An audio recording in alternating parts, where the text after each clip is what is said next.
It's okay. Off your mind. It's okay. Off your mind. Chai! Now wow, people wey supposed talk truth to power don't off mic. And if we talk, now 500,000 they go summer us call them hate speech. But fear not, Maiyegun don't come. Him go torchlight every corner, nooks and cranny of all these bad people where they spoil our country.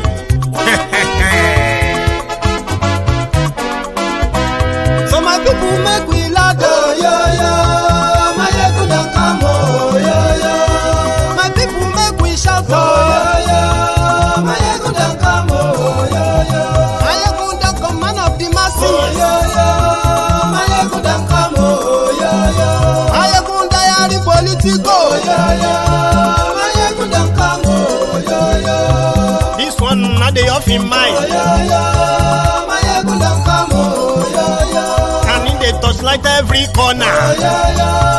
Maiyegun don't come, oh, yo, yo. Okay, some people be they holla say they want the power. Chai, them be promise us say we go get light and power. Nah. Them hustle so they can't get the power. But now they know they do anything with the power. Every day, dollar just they get the higher power over naira. See them talk say make we off mind, but thank God say Maiyegun don't come. So my people make you laugh, oh, yo, yo. Maiyegun don't come, oh, yo, yo. My people make we shout, oh, yo, yo. Maiyegun don't come, oh, yo, yo. Maiyegun don't come, man of the masses, oh, yo, yo. Maiyegun don't come, oh, yo, yo. Maiyegun diary politico, oh, yo, yo. Maiyegun don't come, oh, yo, yo. This one not they off in mind, oh, yo, yo. Maiyegun don't come, oh, yo, yo. Person where they do evil, no one make person talk. Them say that Maiyegun, that man too they talk. He too they talk. Say Maiyegun diary, he they hot like pepper. But every day then they take money in bulk. Poor man picking, they the street they hawk.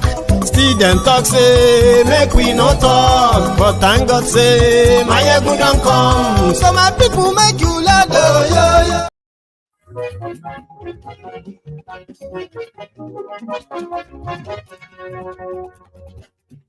Hello there. Maiyegun làwa mọ̀, làmọ̀ tó dòdòdò.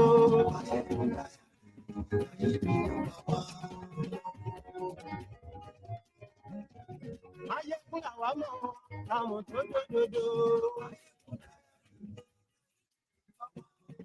Good morning to you. Good afternoon to you. And good evening to you. From wherever you are joining us. It is brunch time with Maiyegun. Read the caption of the broadcast and the description as well. Share it to invite your friends and not so friendly friends.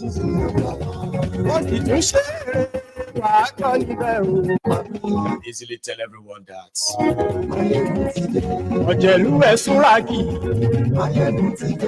They are still discussing the rights of cows in Nigeria, and the advocates for the stoppage of the move for the ban on open grazing in Nigeria. They are the northern failed criminal leader.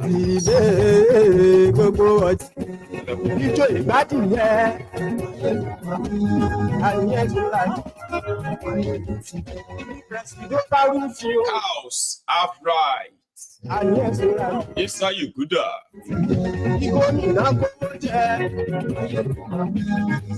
Then this afternoon, I'm going to make it an open mic.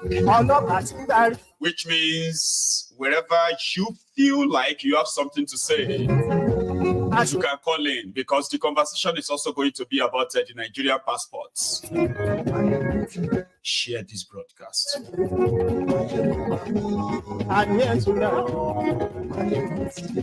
Just for your information, ISWAP want their own country too, and they are already practicing it in Borno.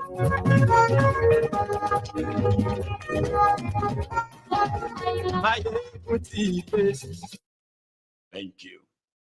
So we have just about 2 hours, and we're going to manage the time, and that is what makes this an open mic this morning or afternoon, whatever the time is for you there. So the conversation around, the National Assembly of Nigeria, the senators, they are discussing the ban on open grazing. According to them, in order to curb the farmers, the Fulani farmers, the Fulani herders, and then the indigenous farmers in Nigeria to reduce their clashes. So they were making law at the national level. And that law comes with its own package. So it is a Ruga in disguise, okay? So what the law they are making is proposing is that every state in Nigeria, right, they will provide land and build ranches for the Fulani herdsmen so as to reduce the clashes. However, some of the National Assembly members are saying, fine, but Fulanis, like every other tribe and ethnic nationality in Nigeria, they should have what they will call their own ancestral indigenous land. Therefore, wherever you have the Fulani majority as those who are ruling the Sharia North, so what happened? Just they should lead and let others follow, which means the states where these Fulani herders comes from should provide them with ranches first. But the other senators are like, no, the ranches should be provided by all of the states in Nigeria, but we all know what they are doing and we know the targets. But there are others too who are now saying, okay, we would not support any ban on open grazing. In fact, ban on open grazing anywhere in Nigeria is a crime against the Fulanis, against the rights of cows. Ridiculous, yeah? Even though the story behind farmers' herders clashes is not true.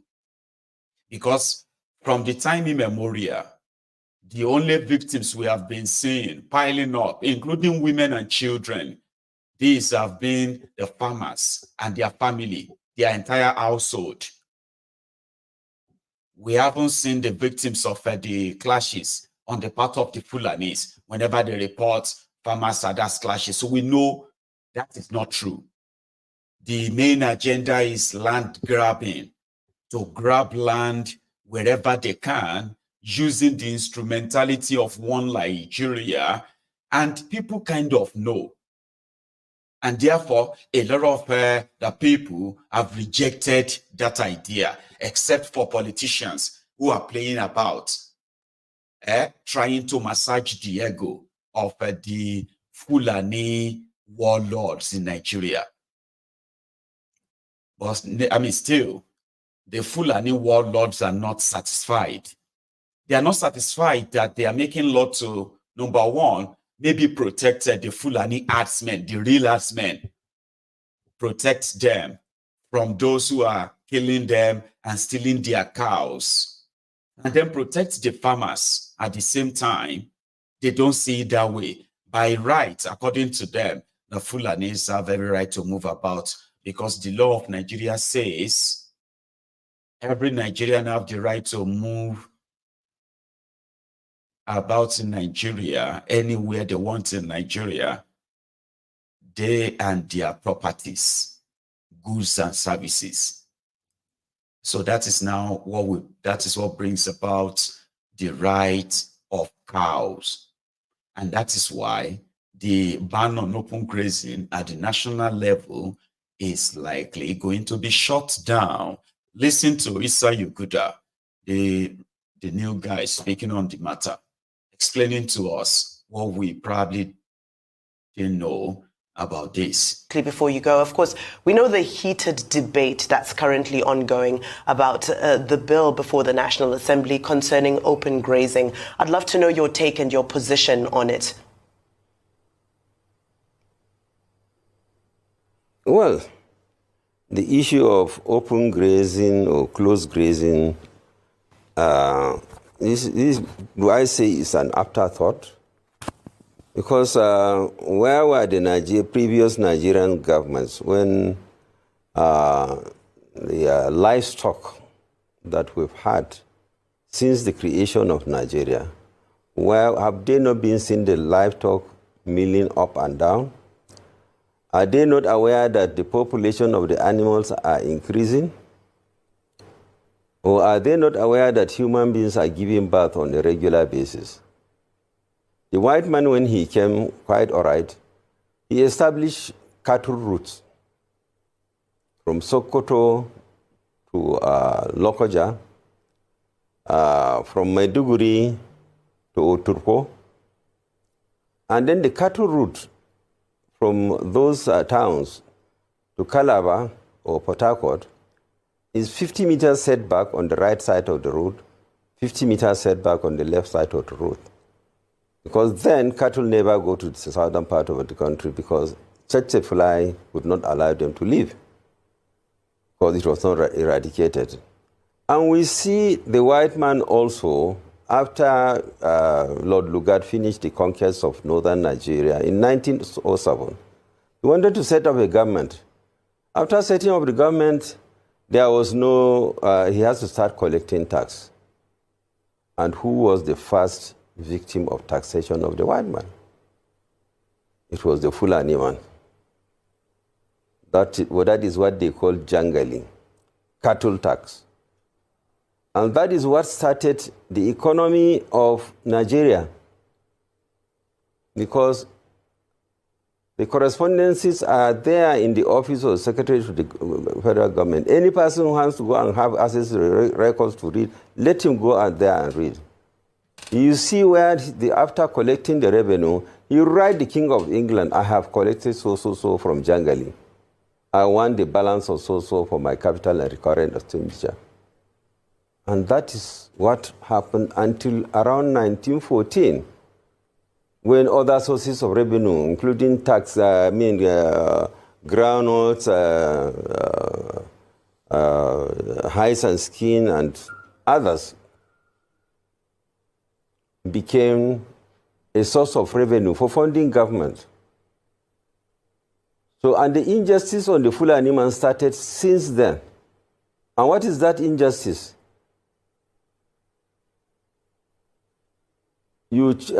Taxation is on profit, not capital. The nage itself, that is the cattle, is the capital. So they were paying tax on capital, not tax on profit.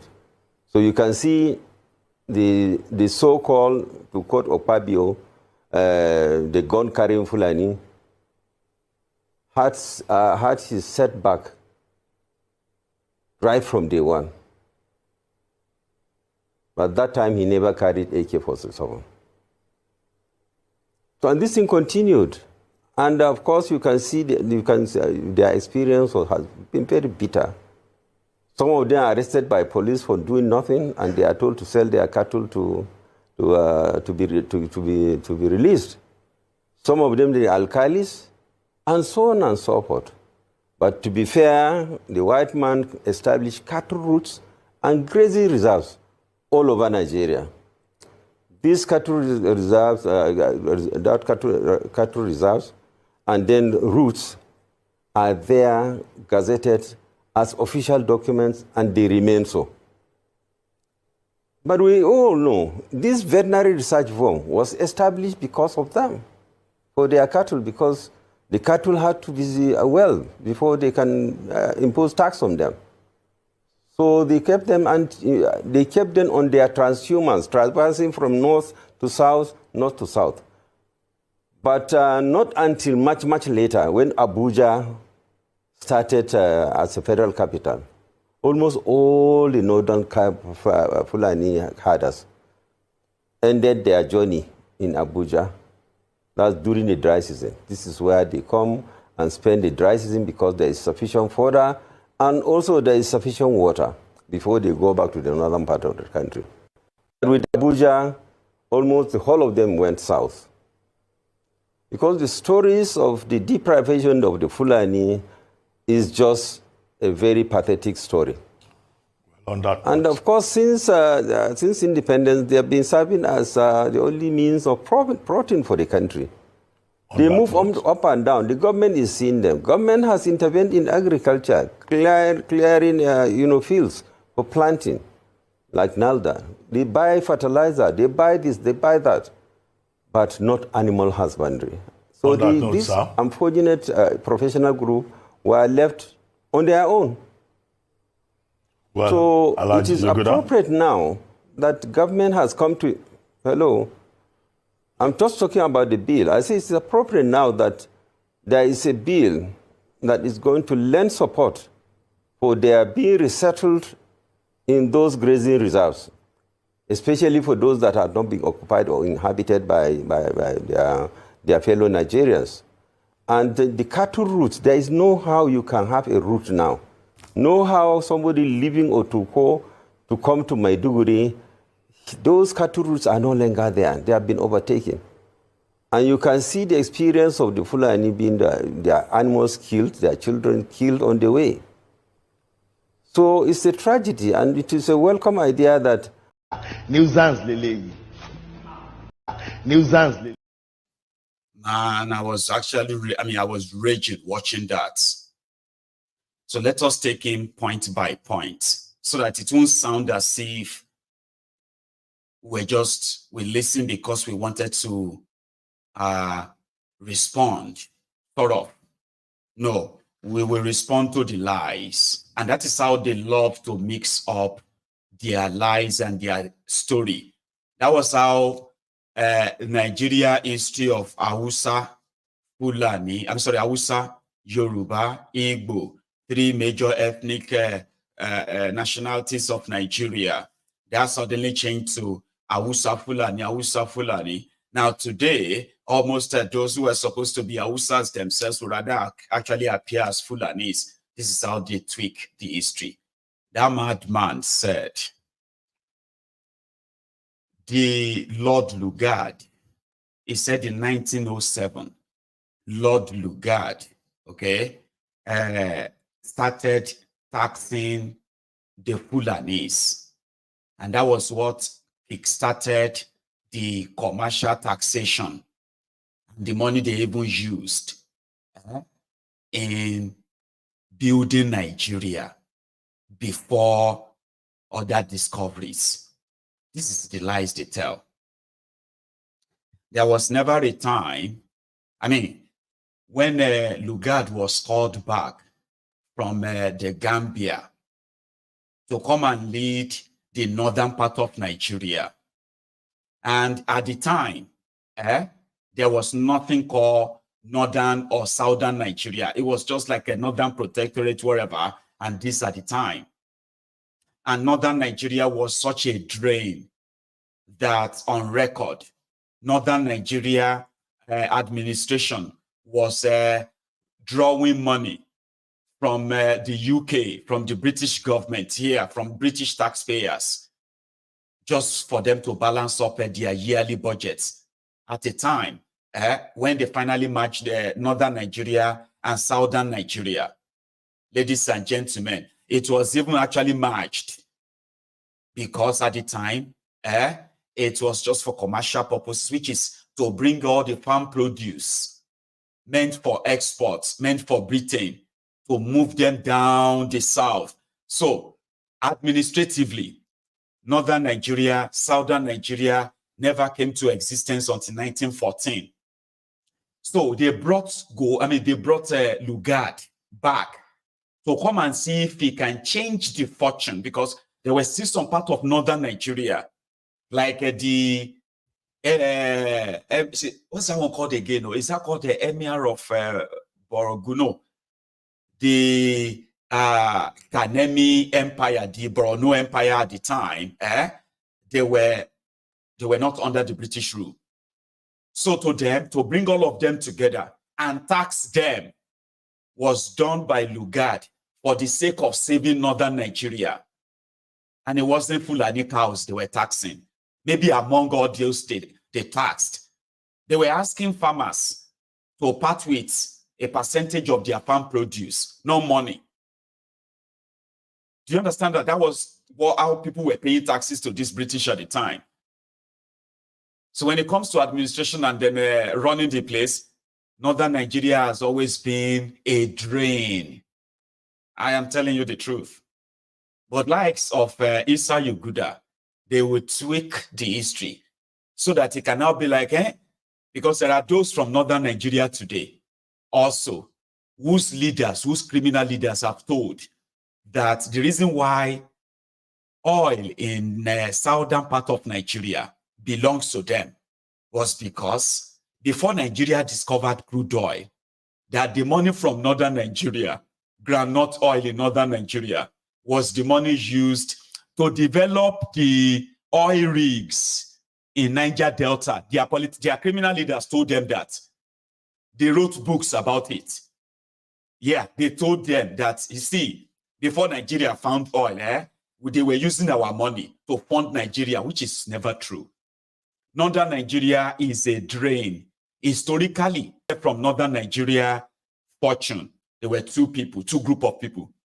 The British, as well as the Fulani oligarchs, your elite from northern Nigeria.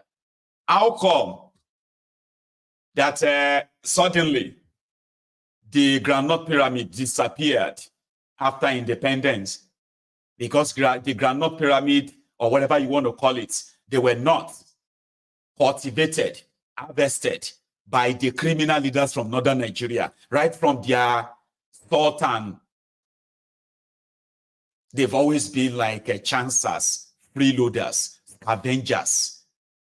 But the Rankadede, Alimajiri system in that place has sustained this idea of tweaking the history.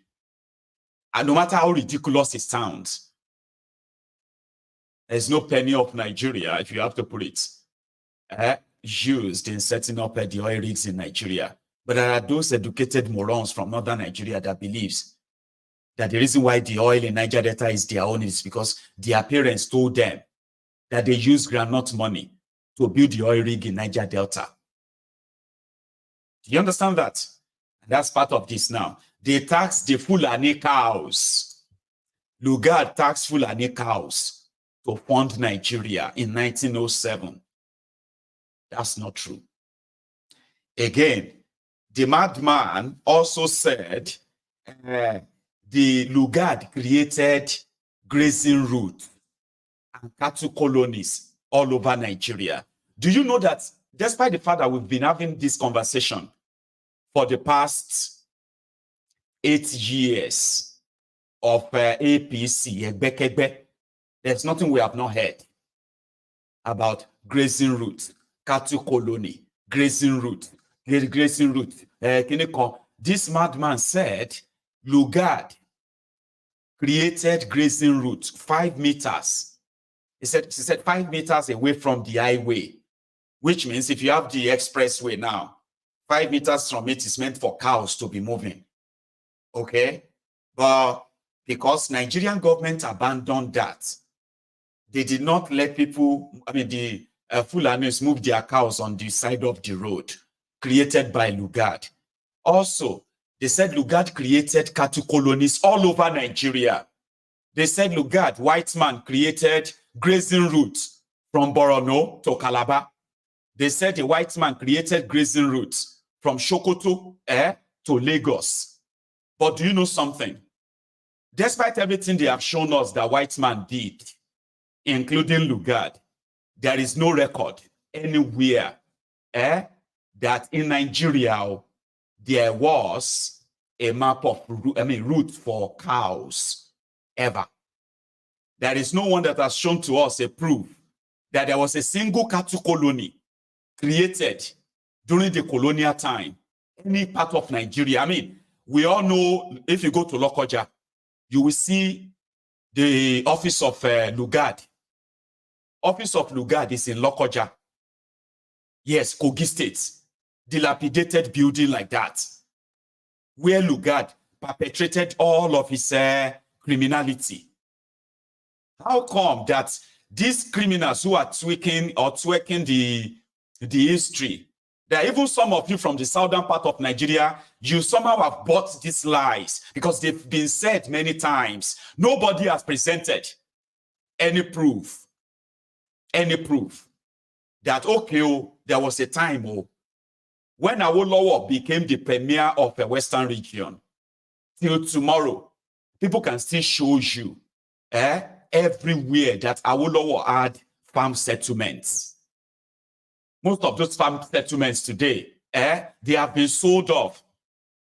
But some of them, they still exist. And people will show you what those farm settlements looked like in the 50s, in the 60s. They will show you pictures. People will show you all of the oil plantation cultivated by Okpara, the Prime Minister Okpara of the Eastern Nigeria. They will show you, even till tomorrow, many of those oil plantations, they still exist. Rubber plantations cultivated by Awolowo's government, they still exist till tomorrow. Despite a long time, what do you call it, vandalization.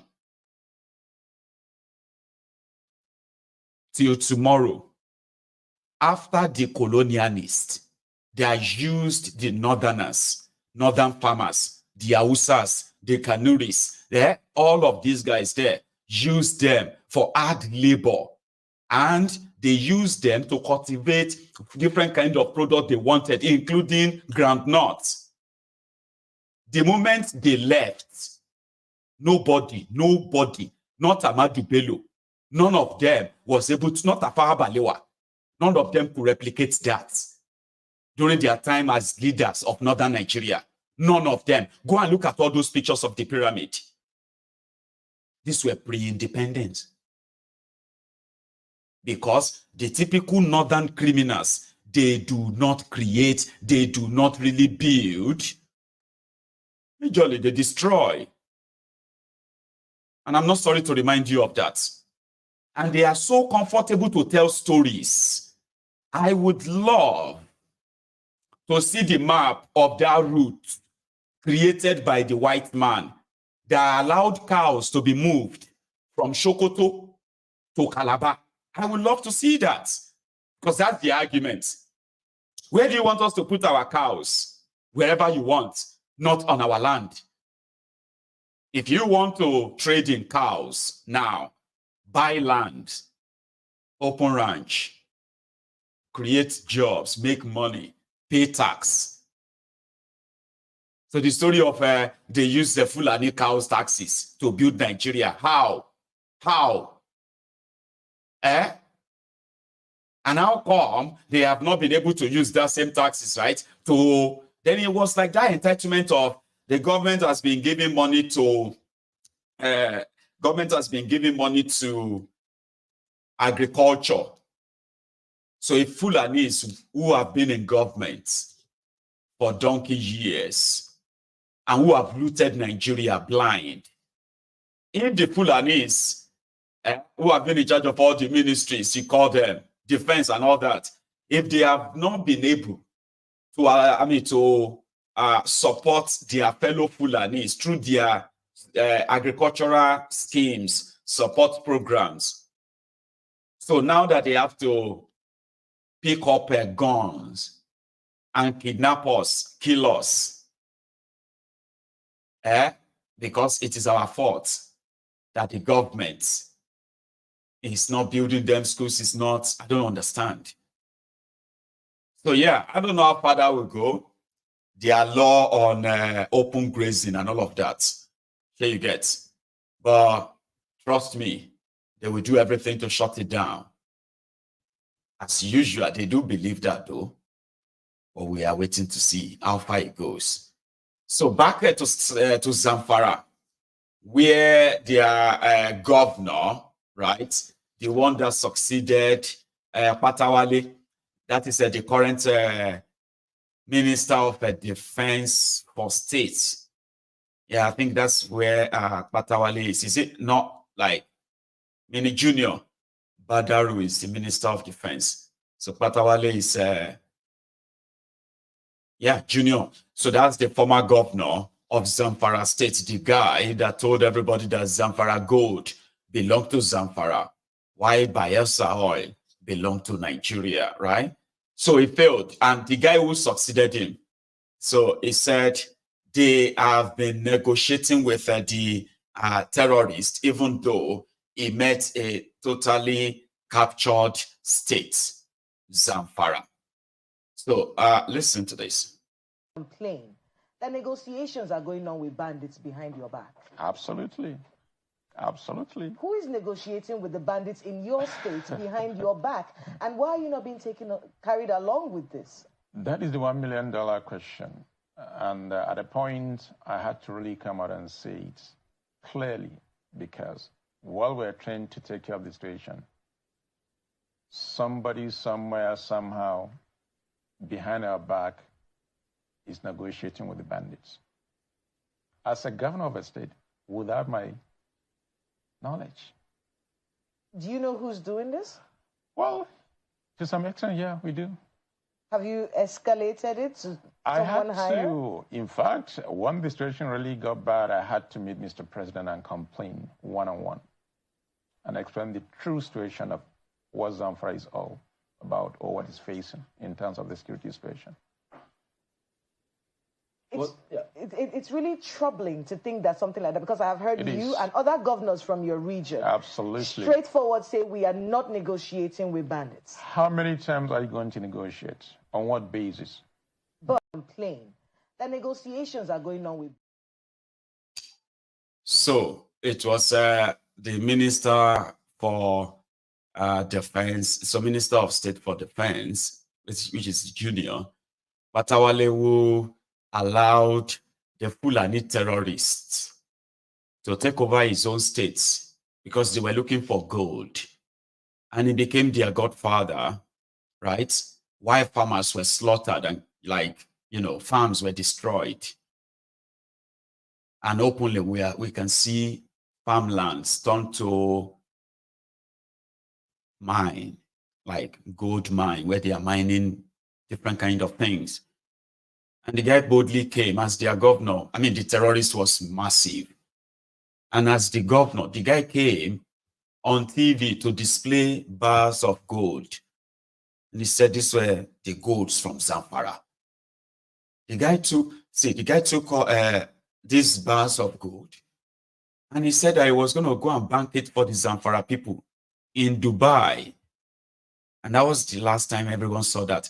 And the increase in terrorism in Nigeria has been linked, to illegal minings across Nigeria. If you see the hotspots where terrorism really prevalent, like serious, just look around there. There is a mineral resource that is being illegally mined. And in order to create the tension or the distraction, here you get, so they have to escalate the terrorism. So in Zamfara State, the Minister of State for Defense is in bed with the terrorists from that axis and beyond. So he is the one to bring safety to all of us, where he's in bed with those who are killing farmers for gold. And whenever they can't get enough gold, then they kidnap poor people for ransom.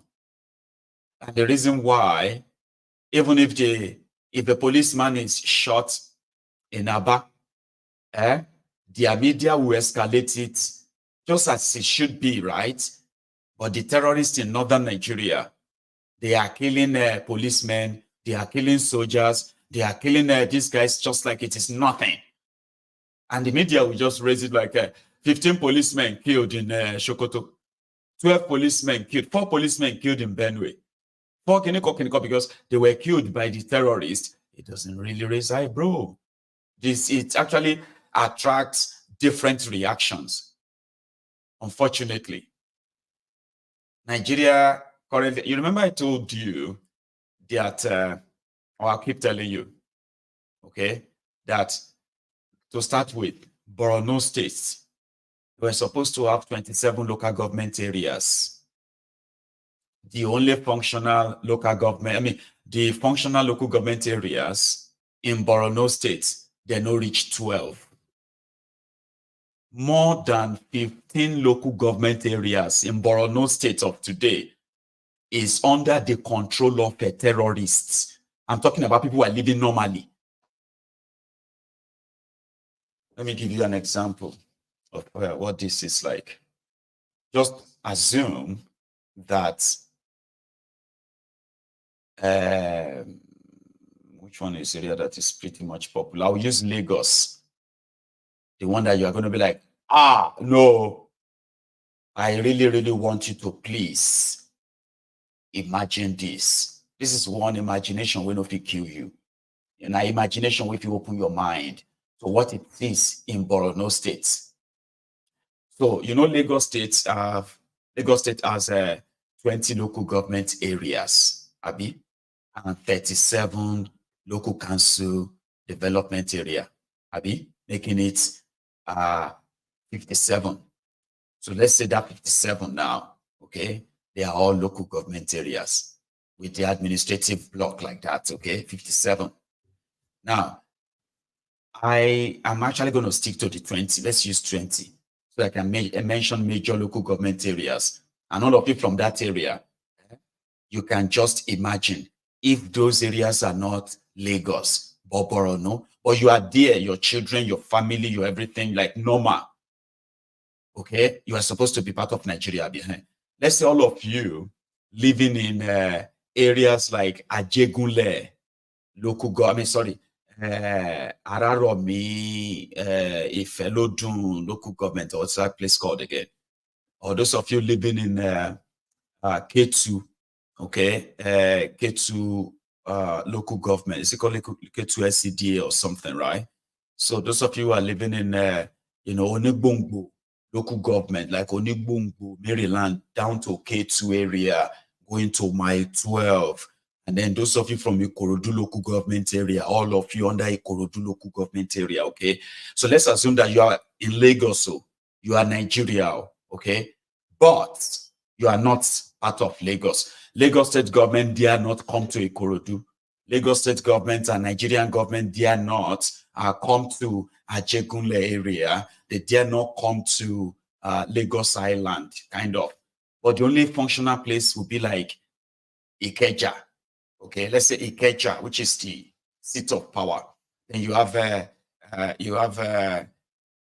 maybe Maryland too. Okay, Ikeja, Maryland, Shomolu, and then you go straight to Surulere, and all of that. The moment you go outside those places, you are on your own. That's what life is in Borno State, and I've been saying that for years. Baba, they moved all the local government chairmen there. In Borno State, they don't do elections there anymore. Do you get? No elections. They just sit down and write the results. Because where do you want to go and conduct the election? Baba, they want to do local government election, and inside Maiduguri, they will do everything in the state capital. They are building houses for the people, at the outskirts of Maiduguri, where they know soldiers can protect people. People have abandoned their areas. But those who couldn't leave, that remain there, they are paying taxes to terrorists in northern Nigeria. ISWAP. But they go to, see, on Fridays, the ISWAP terrorist leaders, they will come out to come and preach to the people in their different communities, the message from their overall leader. That has been happening in Nigeria for the past 5 years, at least. In Nigerian government gazette documents, you know what they classify them as? They class them as ungoverned areas. They don't go there at all. See, if you take a look at this screen, right? These are few scenes from them. They are teaching the people. These are the people who couldn't leave. These are not, all these people you see seated there, right? They are not members of ISWAP, but they are under the administration of ISWAP, okay? See, they were there to be preached to, and then they were actually telling them about, see, all these people. They're like the common local people, farmers, artisans, and these are people who couldn't leave when others ran or left. They couldn't. So these are people who are paying taxes. These are people that if they violate any of the laws of ISWAP, okay, these are people that they will take out and shoot, or people take out and slaughter on camera, all right, to send a message to that. That picture is from Nigeria, Borno State. But they all have the media that will make you look away. You know, like you are trying to tarnish the image of Nigeria, kind of. So there is this guy, Tope Aina. I don't know if you probably know him on YouTube. It's a popular YouTuber like that, you know, and is a travel vlogger. Okay, so which means people who captures, you know, things from everywhere they go to. Okay, then he made a video. I think it's about 4 or 5 months ago.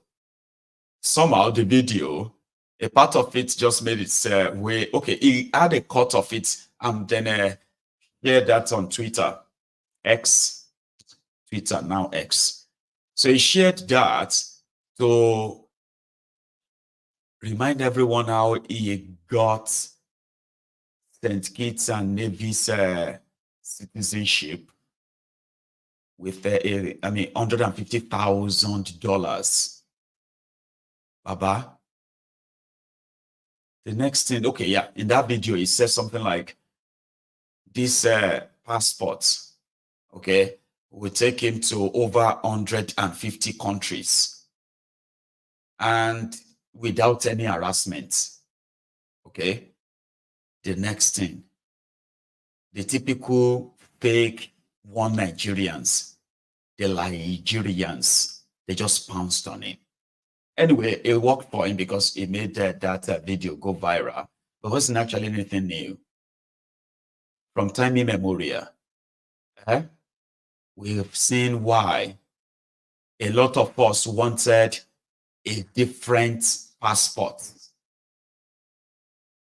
Simply because of the profiling of Nigerians. If you ever become the victim, a lot of people, if you have actually traveled outside Nigeria, and if you are a regular traveler, I'm not a regular traveler, so I'm not in a position to possibly talk about the harassment of Nigerians because of the passport, but I have covered stories, true stories. I have seen videos, and we have evidence of that. But somehow, the frustrated, typical lying, unfortunate, deceitful, hypocritical Nigerians, they pounced on him. They blamed him for all of the problems of Nigeria. You are demarketing Nigeria. You are telling us, is it Nigeria my Nigerian passport has taken me all over the world and I've never been harassed. People were like, come on, man. We all know this is true, right?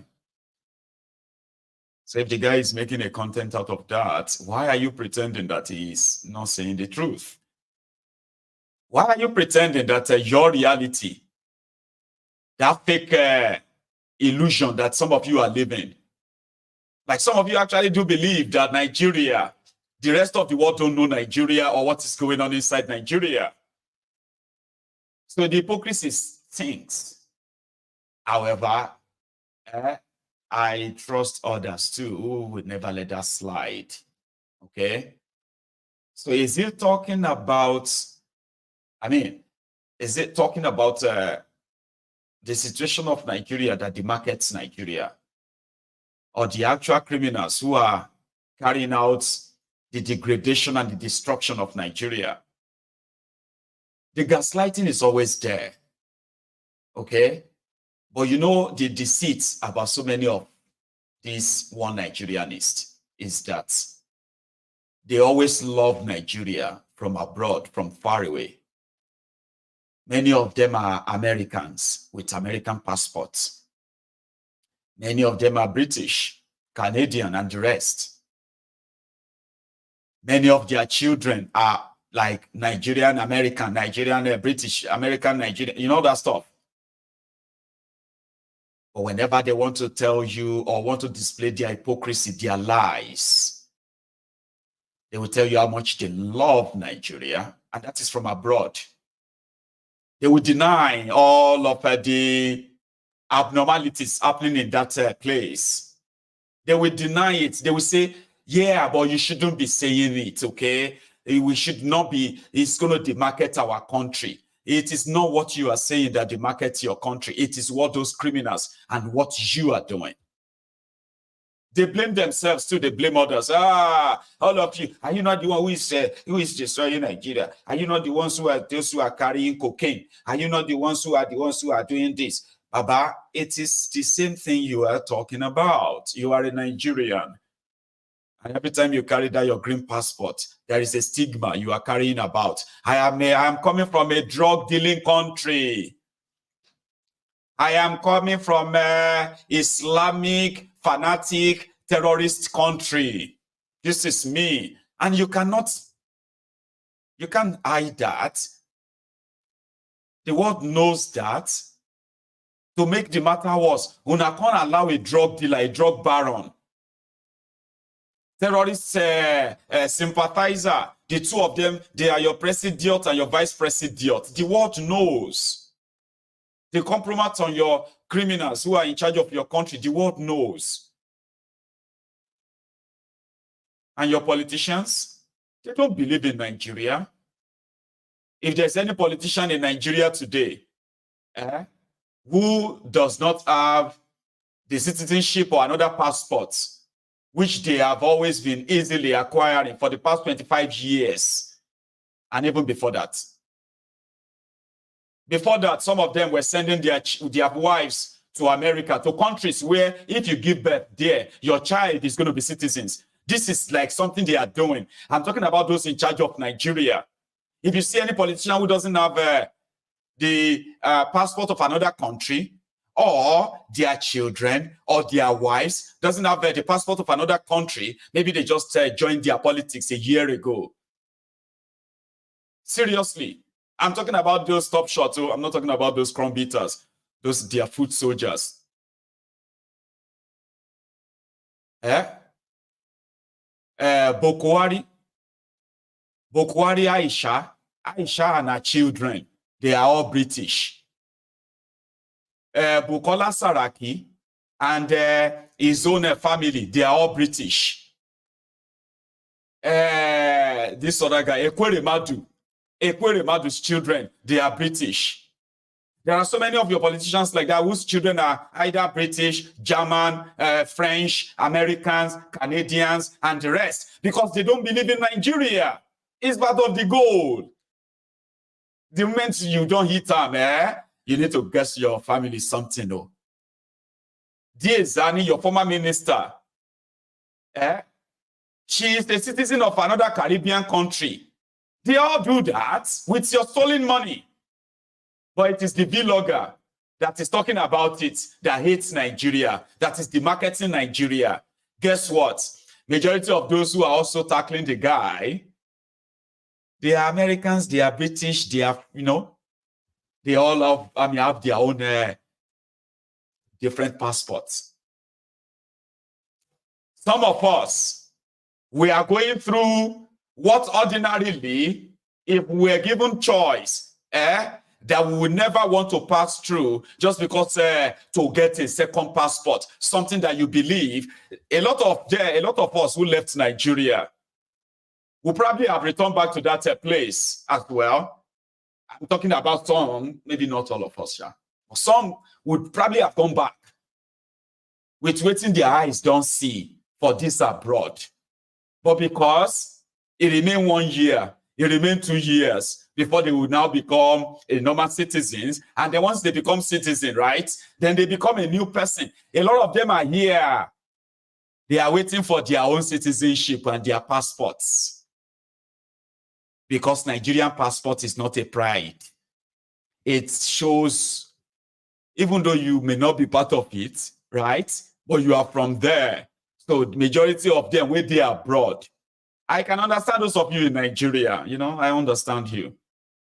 There's no point in trying to make any sense to you, but you with the Nigeria, and you are reading somebody with they abroad, with his family and everybody like me, Can't they tell you, say, somebody telling you how weak your passport is and why they will prefer another passport and pay $150,000 for it, Somebody where they abroad, where they here for 15 years, 20 years, obeying all the bullshit, all the BS that they are throwing at him and his family because he's waiting to have the passport of that country. And he can easily drop the Nigerian passport. That person is now venting on social media. Or the ones who already have the passport, who already have another passport apart from Nigeria passport, they will never use Nigeria passport to go to anywhere. They will use their passport, the other passport from another country. Okay? Many of us are keeping Nigeria passport because we can always use that without visa to come to Nigeria. Sure you get? Many of these hypocrites, this hypocrite Olori Brukus on social media that you are seeing today, in their jackets and suits, telling you they love Nigeria from abroad.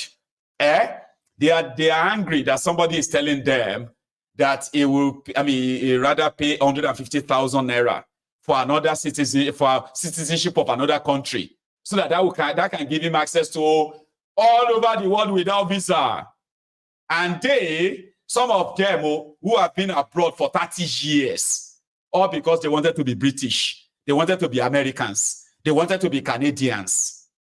They are angry, okay, that somebody is slighting Nigeria because he got a passport of another place. But they are proud of their passport. So I am proud of my passport, my white, green passport. Ironio. So those of you who are listening to them from Nigeria, I understand your own delulu. But what I just don't understand is the madness in some of you abroad, lying to yourselves. Here we don't know that if you see any of them with this British American passport, they have Nigerian passports. It is just to come to that shithole, a place that they feel like, well, let me just pretend I'm a Nigerian now. After that, for those of you who have actually traveled on Nigerian passports regularly, there's no one that can deny the horrible treatment meted at Nigerians, unprovoked.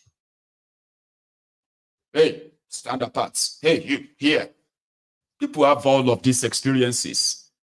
But you see those, I love Nigeria from abroad, fake Nigerians from abroad that will never return to Nigeria, but they love Nigeria because they love those who are dealing and destroying people's lives in Nigeria. Somehow, something that makes them more better, superior, like richer. The more they destroy Nigeria economy, the more some of them who actually are a bunch of failures too, the more they appear better than the rest of you in Nigeria. And they can see their colleague, hello, Akin. How are you? Nigeria, you see, life is not easy, man.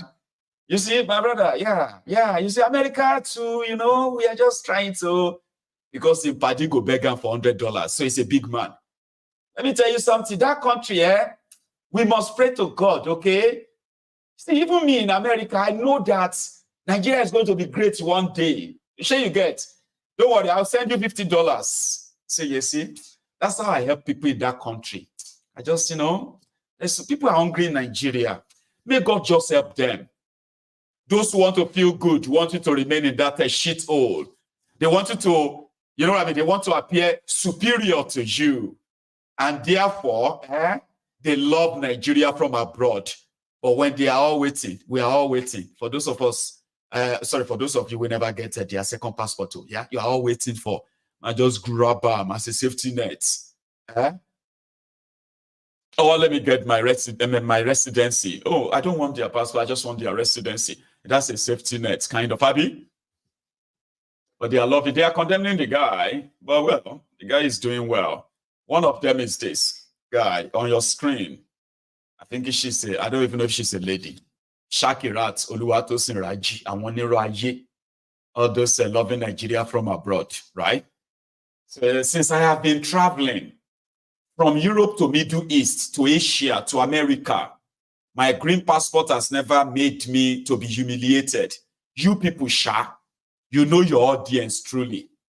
Emurasi, àwọn olórí burúkú abroadian, àwọn olófò abroadian. They are watching me, oh. Some of you are watching me, olórí burúkú yín, oh. You love Nigeria from abroad, lie to yourself. Forgetting the fact that the same olórí burúkú Shakira, 6 months ago, she was on the same Twitter complaining. I was mad because her questions were just annoying, to be honest. I felt like saying, Madam, I didn't steal this visa on my passport now. Exactly. When I got to Dublin, the way the security drilled me, I was like, did I steal the visa on my passport? I nearly missed my flight as I was the only passenger they were waiting for. This is what we're talking about. This one has nothing to do with what you say about Nigeria. It is what they see about Nigeria. You are living in denial so that you can appear nice, lying to yourselves. If it hasn't happened to me, maybe it is not. In fact, it is not happening. If it is not happening, if it has not happened to me, then it must be exaggerated. That invalidates the experience of other typical Liejiriyans. This thing you are saying, you are just exaggerating it.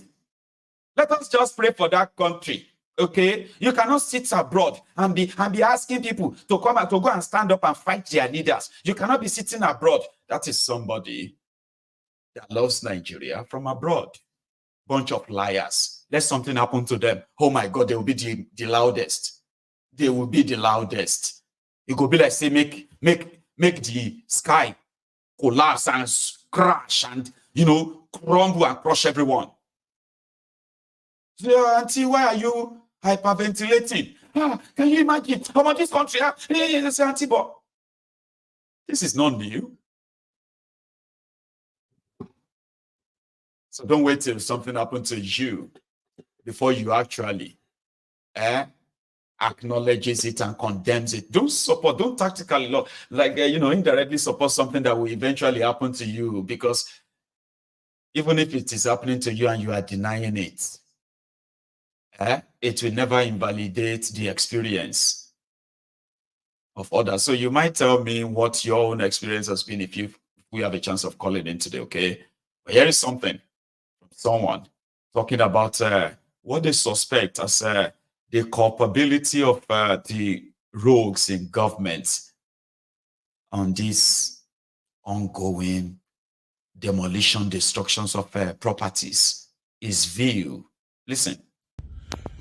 I want to say good morning to all my friends and everyone who may be listening to this. I am making this video because of something that I feel very concerned about. It is beginning to appear to me as if the government has a hand in the fraud that is going on in the land business. Why I say this is, it is becoming a norm practically everywhere. It happens in Anambra State, it happens in Imo State, it happens in Delta State, it happens in Lagos. It happens in Abuja. It happens practically everywhere.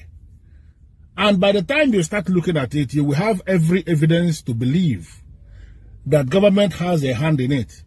Because if government has no hand in it, there is no way it can be happening over the years. You want to buy land, and then you take the documents of the land to the lands office to go and verify what you are buying, to be sure that somebody is not selling a land that has a problem to you. You pay all the verification fees, and the land officers working in land office will verify the land and tell you officially that the land is okay, duly registered, that you can go ahead and buy. And then you commit money. Change of ownership and all the documents are prepared. The land becomes your land. Then finally, maybe after 2 years or thereabout, you see a buyer when the land must have appreciated. You want to sell that same land to make money because that is what you are targeting, or what you targeted when you made the investment. You pull out the document from where you kept it, you give to this potential buyer with every sense of confidence that everything is okay.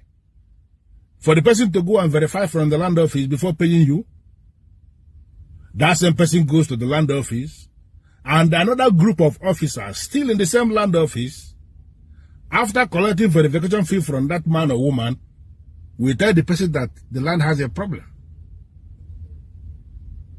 And then this comes to your notice, you begin to wonder why. You go back to the same land office and they are telling you stories. Telling you stories that requires that you have to start making another outrageous expenses again. If you look at this thing critically, is this not fraud? And this is fraud that is going on. And then the government has not managed to hold anybody responsible for this. And it is something that is happening everywhere. And I feel that we need to actually look into this, because I don't know how long people will be losing money all in the name of making investments. In a country that is properly governed, this cannot happen. I think I urge people that are in government, they should do the right thing. Citizens cannot be making money and losing their money. And his observation is valid. You know, I believe his observation is valid. I have asked that similar question here, okay? That without the collaboration of those within the land ministries who are perpetuating this fraud, I don't think a government that gave approval 5 years ago and then will come back 5 years after giving that approval and start demolishing the same properties, I mean, the properties of the people. So if there is, just because probably the land in the area has appreciated, it can now be sold for more money. So somebody else has just raised the observation, and I'll leave us with that. If you are abroad and you want to invest money in landed properties in Nigeria, do you know the advice I'm going to give to you right now? Please don't do it. Don't do it. So the whole thing has become, the whole place has become so lawless that you do not even have a reliable judiciary to fight for you. So don't, you know, I have like 3 words to say, don't do it. Full stop. Here is another conversation that is going on the side. Have you heard about the Olu states that is being moved? Okay, there are other moves that we have also heard, where 35 lawmakers are moving to amend the Nigerian constitution that only allowed the Nigerian president to serve just for one single term of 6 years. Right. There is another one, Anioma states from Delta. You see, part of the tragedy of the artificial map drawn by the Gowon and others, including Babangida and others, right, in what they call the creation of states in Nigeria. You see all these lines, they're artificial, and we know why they did it, okay? So They said they did that in order to prevent any major ethnic nationality in Nigeria from breaking away from Nigeria, like the Biafrans tried to. So that was the plan. So you see all the Igbos and their land, they were redrawn. And so many of them were drawn and cut off into other ethnic or tribes that formed other states. So number one, to reduce the physical appearance of Igbo land, okay, or all the people that make up the entire Igbo, including the Igbo-speaking people. Listen, when we talk about Igbos, okay, Igbos are not mono-ethnic, it's like a mono-tribe. It is like saying Yoruba. Yoruba is not mono. Yoruba is like a combination of, you know, the people who speak the same language, share so much in common, especially speak similar language, the one that is major, Yoruba. So inside that Yoruba, you are going to see Ijebu, you are going to see Eba, you will see Oyo, you will see Ondo, you will see the Ekitis, you know, like that. You see over 80 tribes that makes up that bundle of Yorubas. Okay, similar with the Igbos. And you see, when you see the Yorubas, we have common language, Yoruba language. We may have our languages that are like our dialects. Dialect is what now associates us to our different tribes in the larger group. You get that now? Similar is the same in Igbo. Igbo is not like, if you see this, say, okay, it's Igbo. You will see Igbo Anambra, you will see Igbo Abia, you will see Igbo this, you will see Igbo that, right? But that is just a general kind of a description. They all have their tribes within that whole bigger group. It is that larger body that is called Igbo. So what they did was, when they redrew the map of Nigeria, redrew the map and created their states, and they started cutting the other supposed Igbo speaking or affiliate Igbo, tribes. They started cutting them off and making them minorities in different other parts of states they created, just to give that physical look that see them, or they are just small. Look at how small they are. And those ones, in order to blend, some of them started denying their link to Igbo. And we are not Igbo, we are Anioma. Anioma people. Ifeanyi from Anioma is not Igbo. Make it make sense. This is the result of what Nigeria did to them. Yeah, they are everywhere. So now the problem now is that some of them are now saying they have been maltreated as minority in this place, so they need their own state. Anioma. So they have a space where they're having a chat about it. This is part of their exchanges. I'll share them with you. Pushing him because they want to annex land in Delta North. Engineer, let me tell you, that Ned man is a selfish man. Let me give it to you. You see, the man wants to be governor by all means. Remind you, sorry, I should have added that. So there is a man, Ikenga, is moving a motion for the creation of Olu states out of Imo, Anambra, Abia. So they will cut out some people from Abia, from Anambra, from Imo, and then Olu, Osu, and all these places, and they will make up Olu states. Ned Nwoko, you know Ned now, Regina's husband. Ned is also moving a motion for the creation of Anioma states. And the people of Anioma speaks Igbo. So the others in Delta, they are like the Yorubos. You see the Waris, the Wari people, right? They are also so close to the Yorubas. Just so you know. Okay? Anyway, in Shekiri, Wari and the rest, right?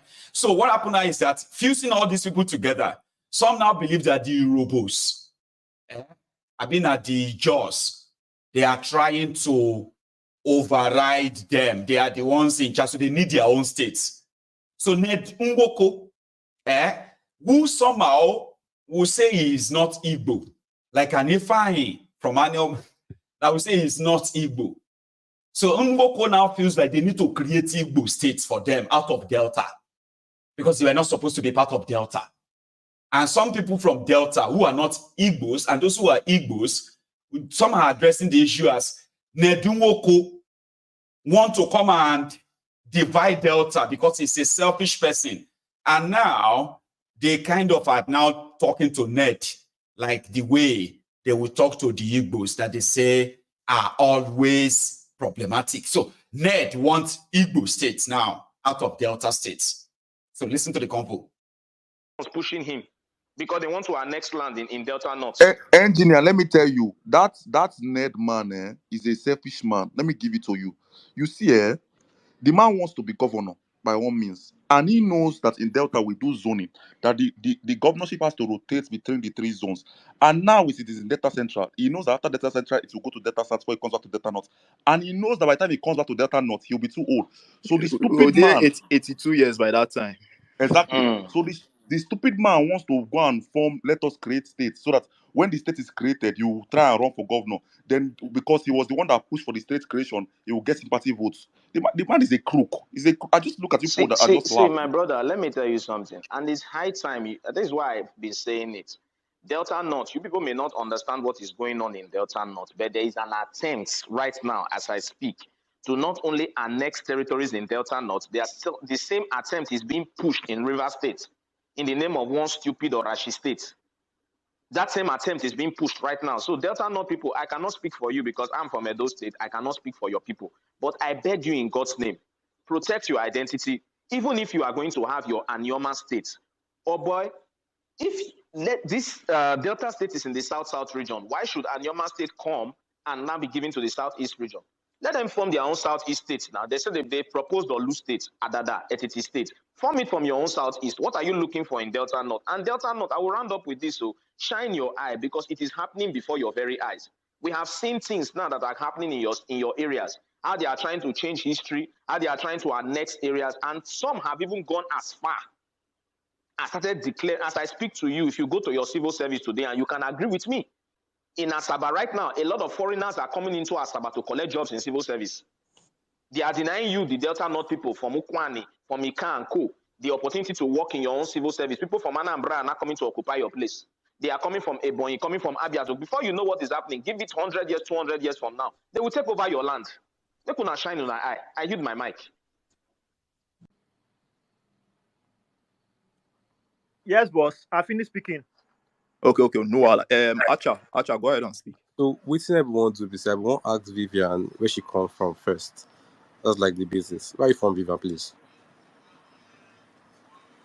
I told you before that I'm from Anecha North, Seluku. We're in Iseluku. We are from Iseluku. To the best of our knowledge, Iseluku has different groups that constitute the town. And I'm very sure that as you are pushing for Nyoma to be under the Southeast, I'm sure you have people within the same Iseluku that will surely frown at this. And this is basically because there's a history to it. So my advice for you is you go back to your history, you should learn it, speak to your elders, study it very well, and then go back to your Anyoma history too. You said you're an Anyoma person, right? It is very fine. However, Anyoma represents the 4 groups in Delta North: Anyocha, Ndukwa, Oshimili, Ika.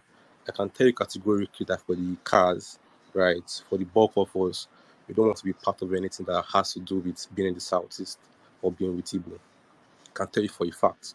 For the Anyochas, I can tell you for a fact so that the Olukumis, to an extent, don't want anything to do with the Igbos.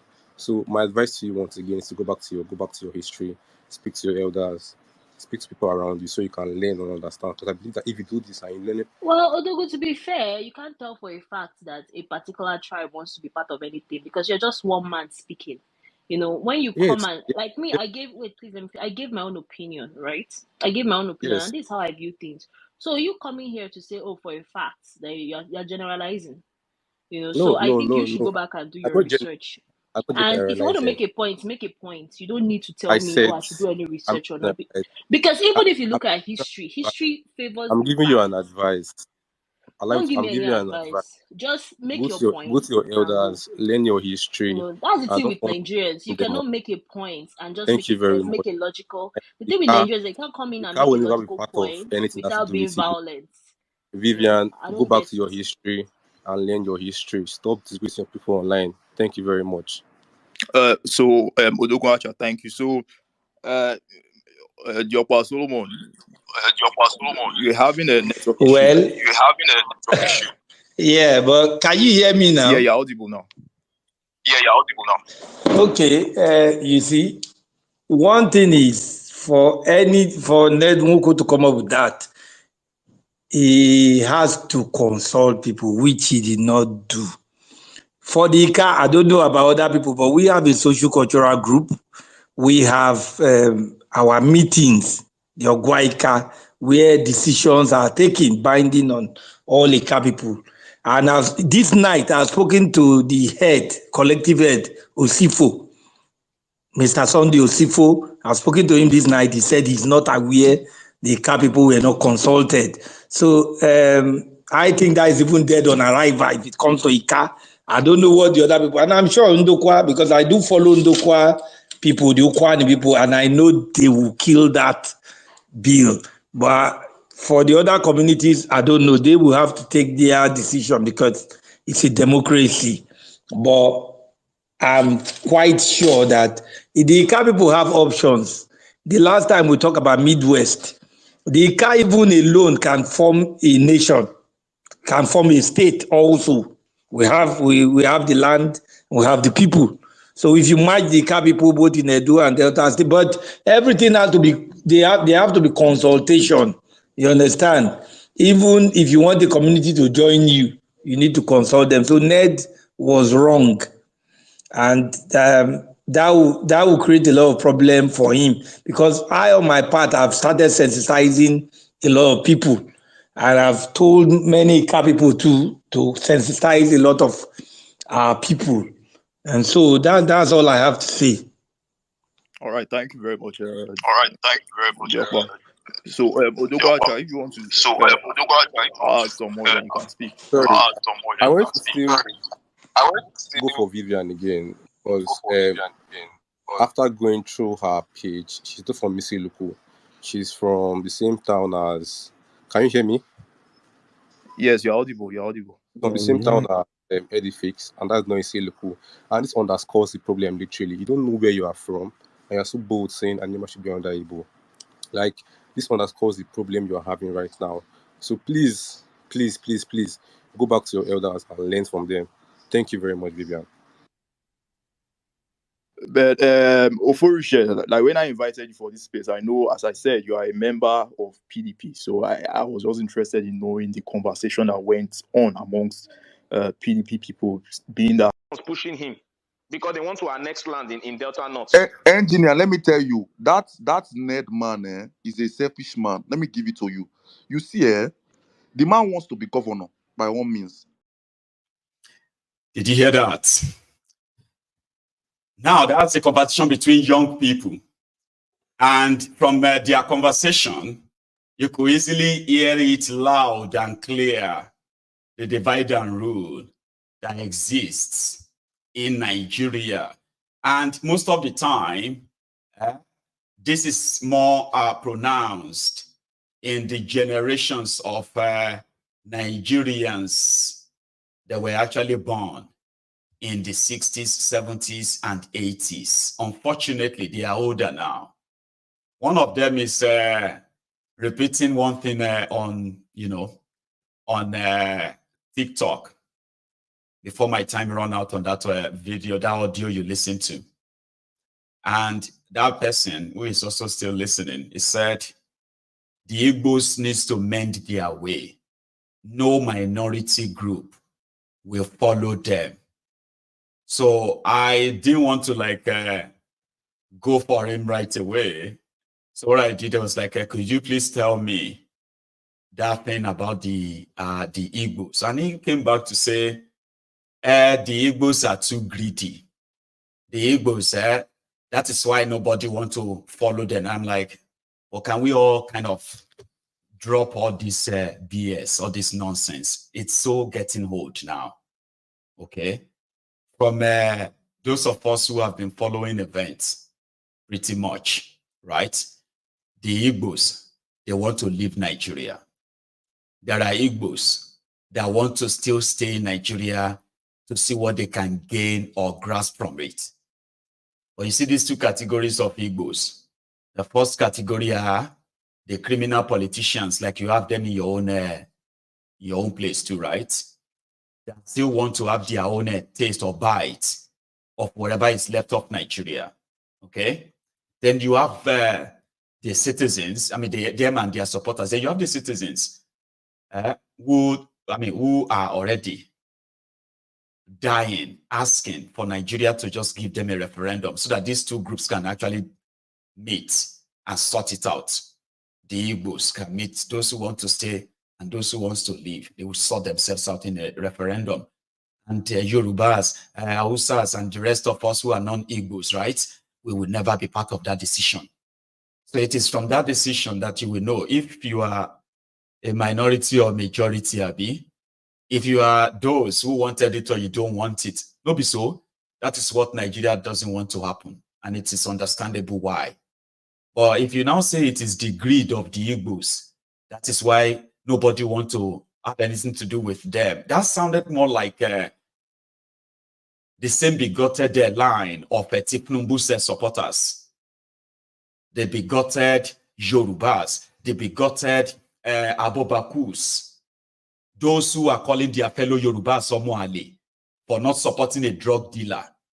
So that line seems like their line, because I don't know how the greed of the Igbos destroyed Nigerian Naira.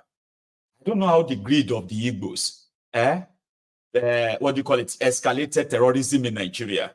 I do not know how the selfishness of the Igbos escalated the corruption in Nigeria, the poverty in Nigeria.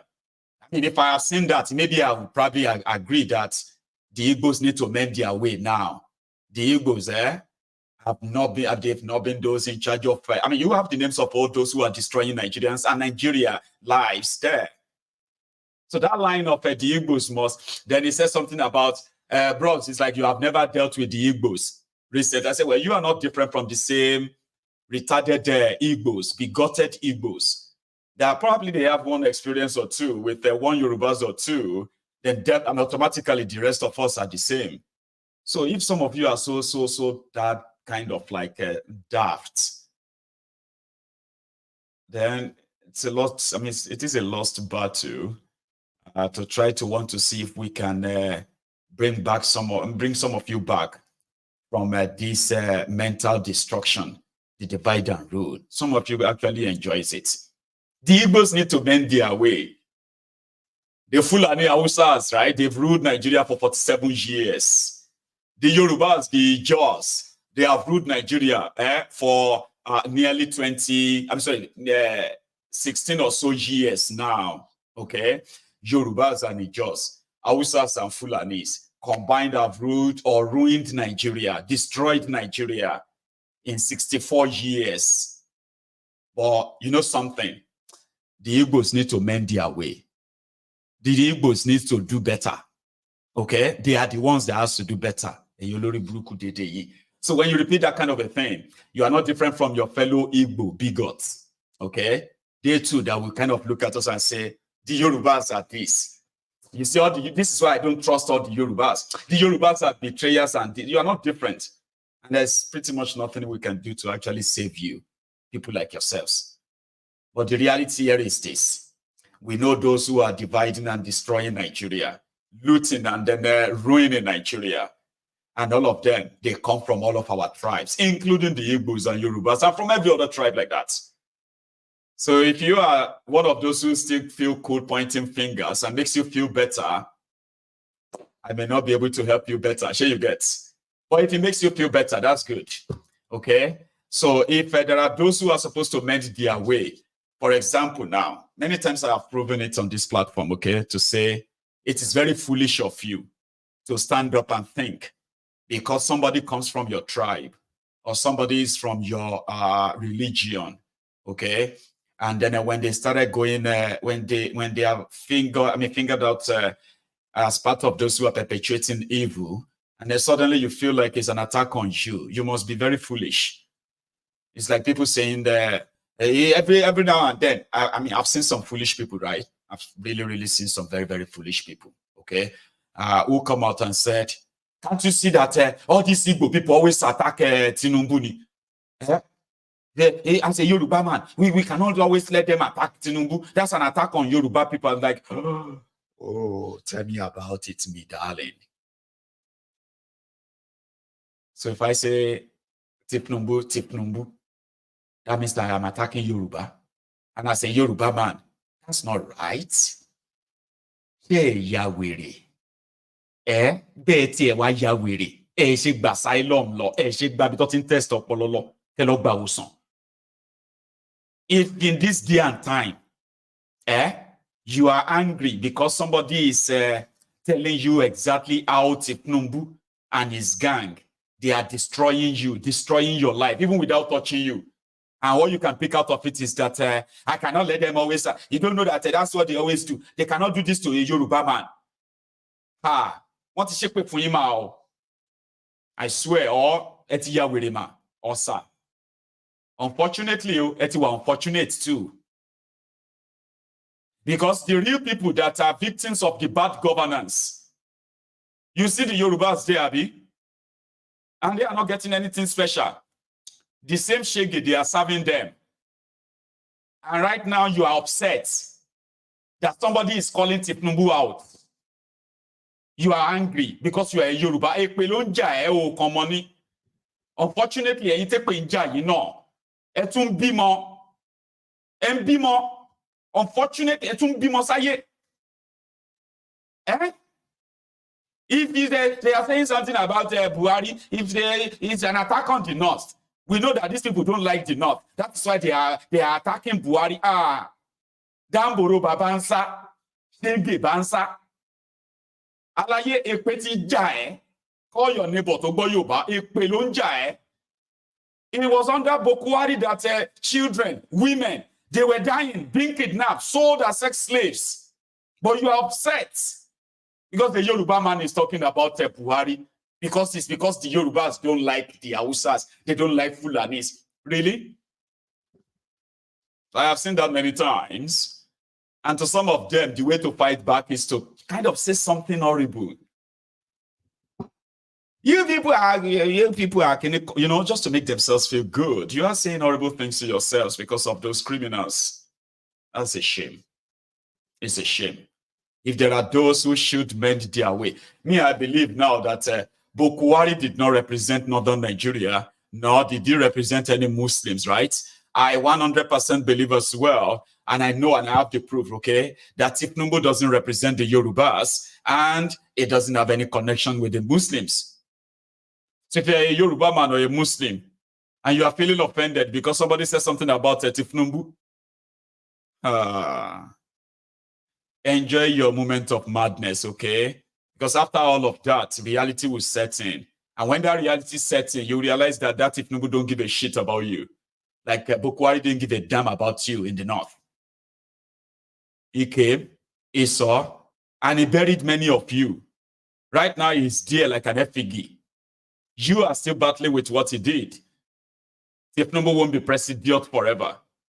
Which means the damages, including those of you who are the damaged good, damaged people, under Buhari, the damage continues. Just like the shege continues.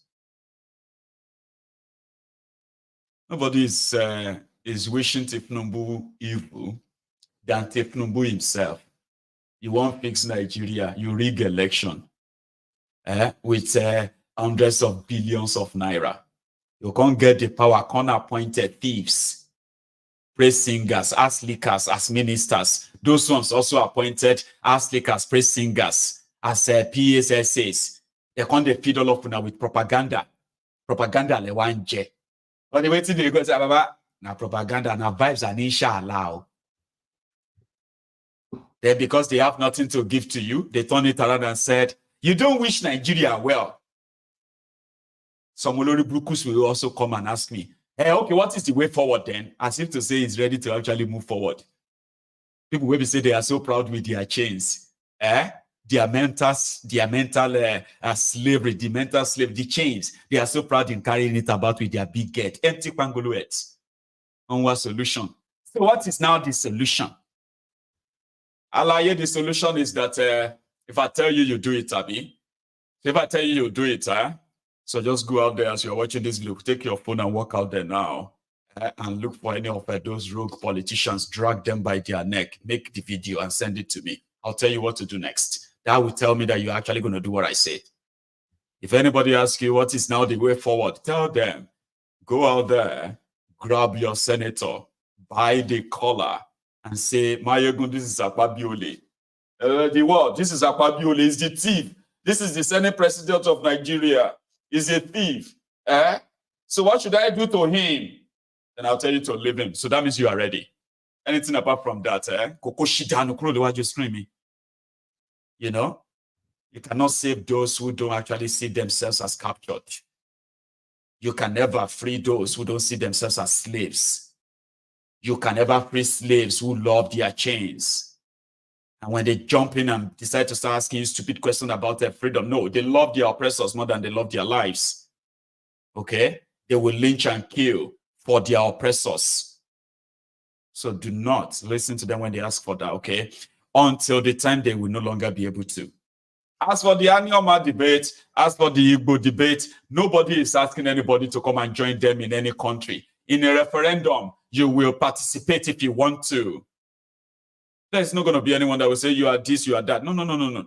The people actually know themselves. The problem is that Nigeria never allowed us to actually choose.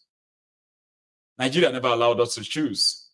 And the divide and rule and the scare that comes with it, right?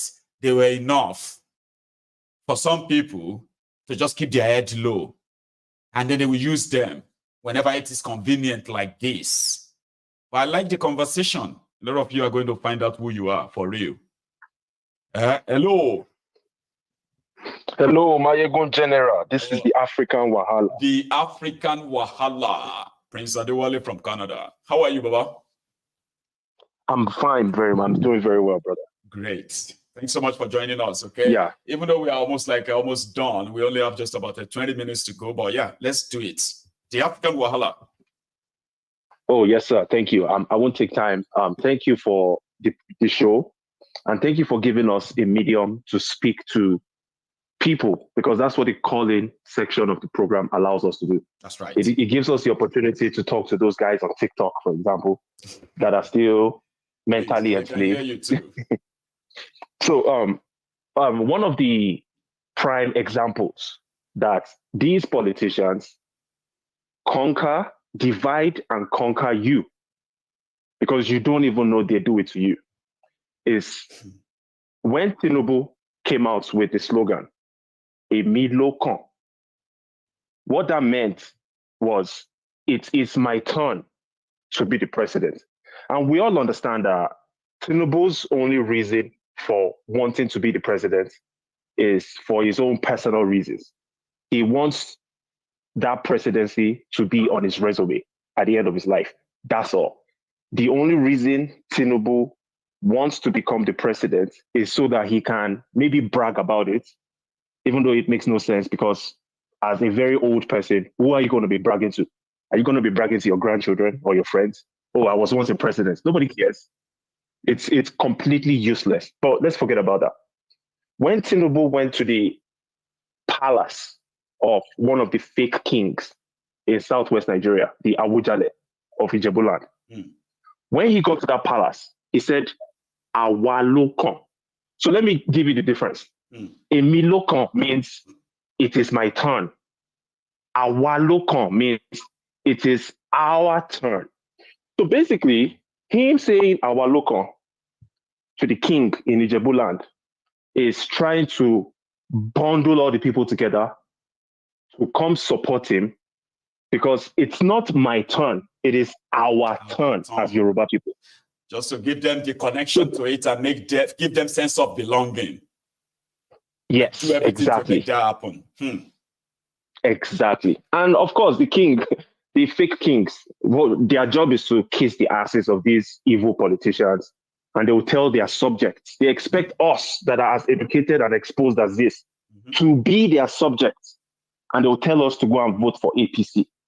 Are you following? Yeah, so that's part of the strategies that these guys use to divide, conquer, and trick you into thinking that, oh, you're actually a part of the process. You're not. You're just another victim of the contraption. You will continue to go through the hell that comes with the contraption, and you can keep on pretending like everything is good, but eventually you will come to the reality. Thank you, Maiyegun General. Thank you. Wahala. Thank you so much for that. Here is another caller on the line. Managing the time. I love that. Hello. Hello, dear Baba Gbalagba. Martinelli. How are you, Maiyegun? How you doing, Baba? Baba Gbalagba. I do okay, Baba. Good afternoon. Baba. Good afternoon, sir. Please. Thank you very, very much for this wonderful medium. Thank you for this wonderful broadcast. Ladies and gentlemen, please, I know it's afternoon, but you can always like the broadcast regardless of the time. Please, so hit the like button, guys. Thank you very, very much, Maiyegun, for this wonderful broadcast. I was gonna come in singing, but looks like you are almost out of breath right now. You couldn't even let this go. It seems you're on the road. No. I'm actually at home. I'm doing one or two things. I'm just running around. So I just let me just grab asking. Okay, let's do it quickly then. I was gonna say, Gbogbo wa la lọ́wọ́ ńbẹ̀, gbogbo wa la lọ́wọ́ ńbẹ̀, bí Nàìjíríà ṣe bàjẹ́, gbogbo wa la lọ́wọ́ ńbẹ̀. Àwọn pásítọ̀ lọ́wọ́ ńbẹ̀, àwọn workers lọ́wọ́ ńbẹ̀. Gbogbo wa la lọ́wọ́ ńbẹ̀, gbogbo wa la lọ́wọ́ ńbẹ̀. Bàbá bí Nàìjíríà ṣe bàjẹ́, everybody la lọ́wọ́ ńbẹ̀. You know what?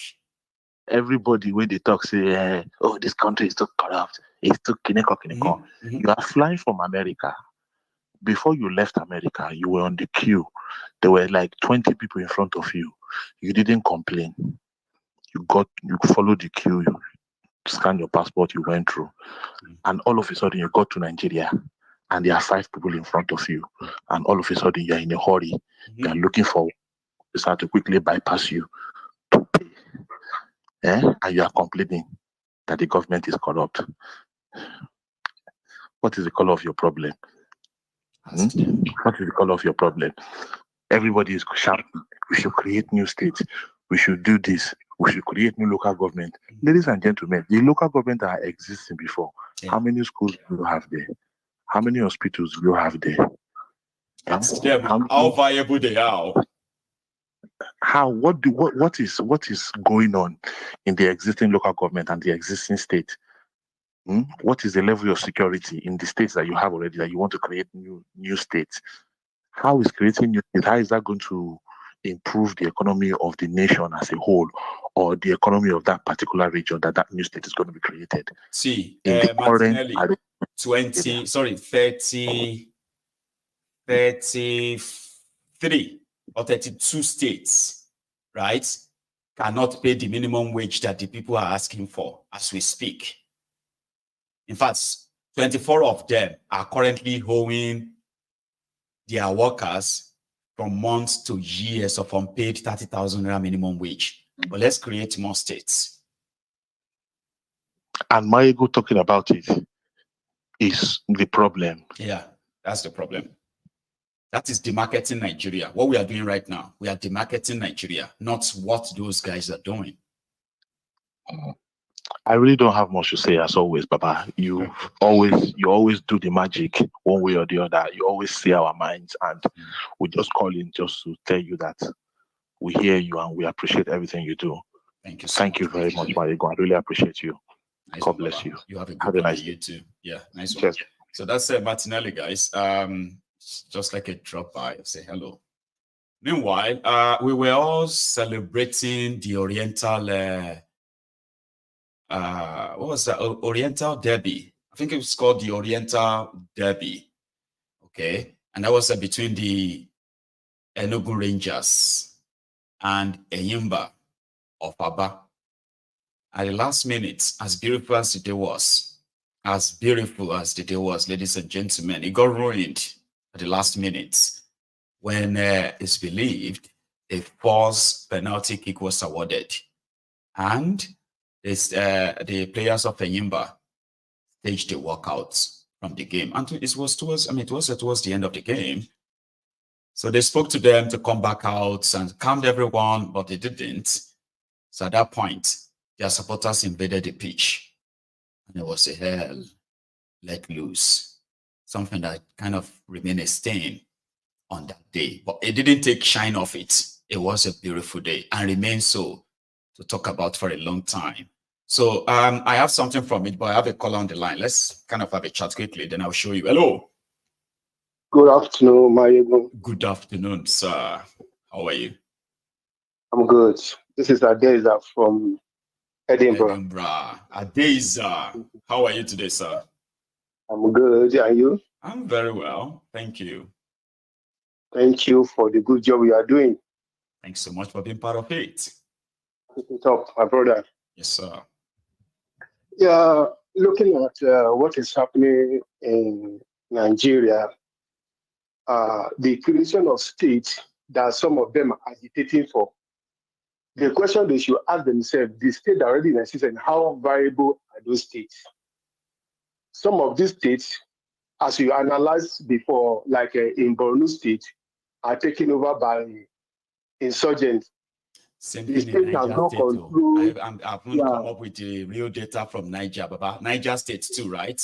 Almost half of the whole place is being controlled by different terrorists. There's no government there at all. But go on, Adeza. The people, the House have not deemed it fit to ensure that these states are rescued from these insurgents.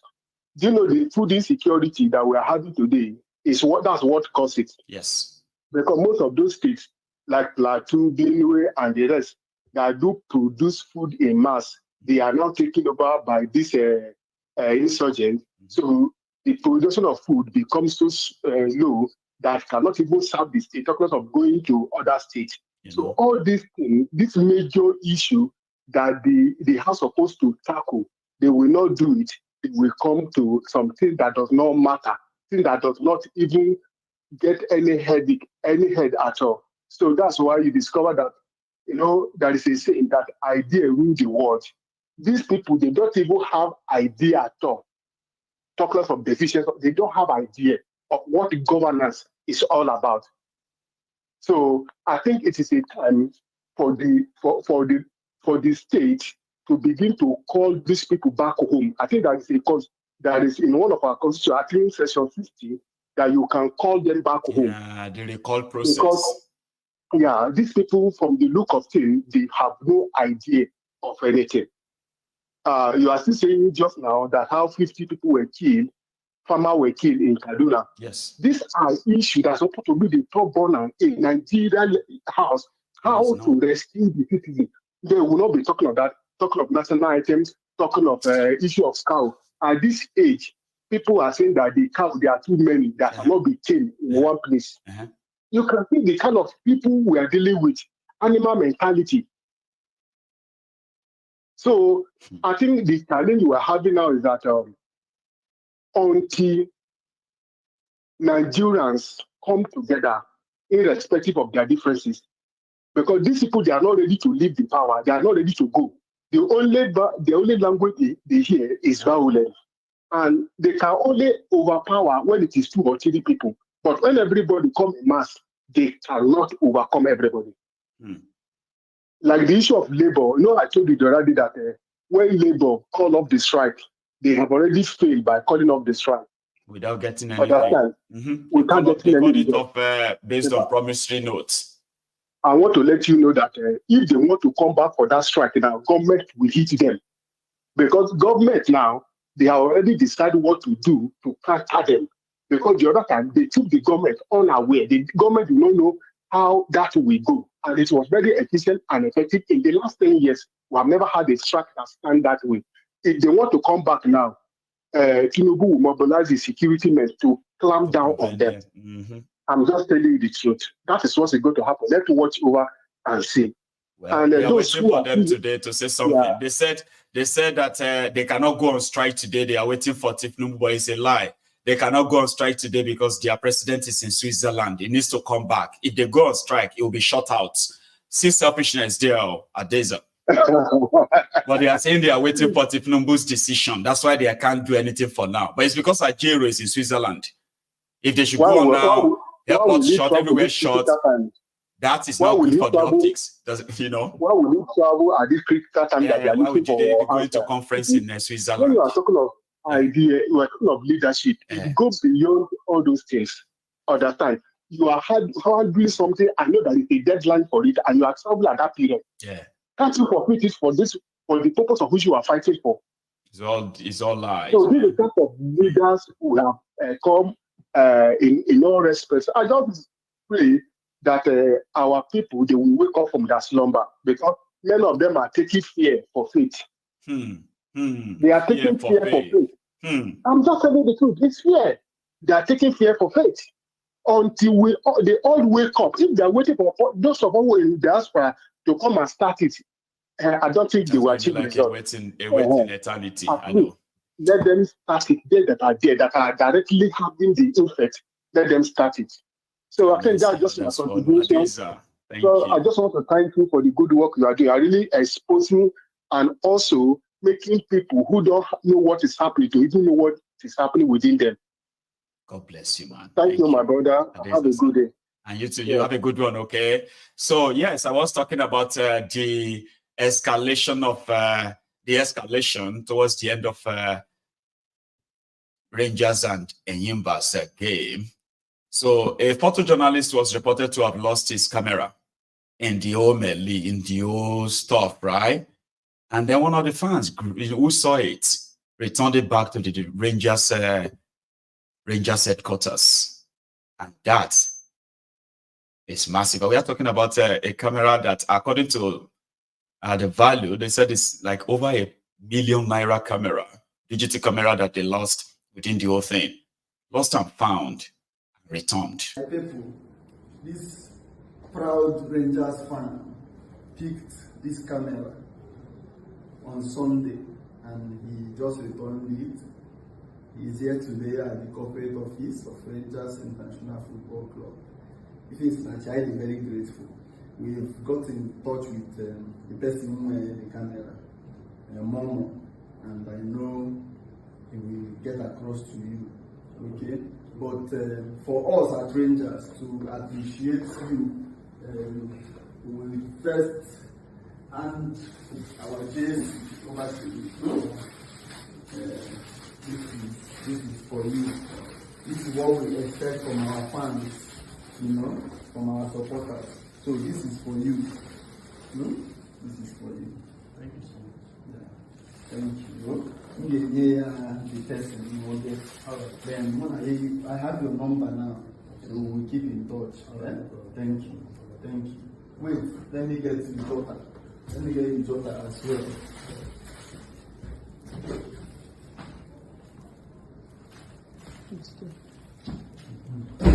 This daughter, you can have all of this. If we are doing like me and sure. I have my school normally comes thank you. Feel free to come around. If you might give office, sure. Yeah. Oh, thank you. All right.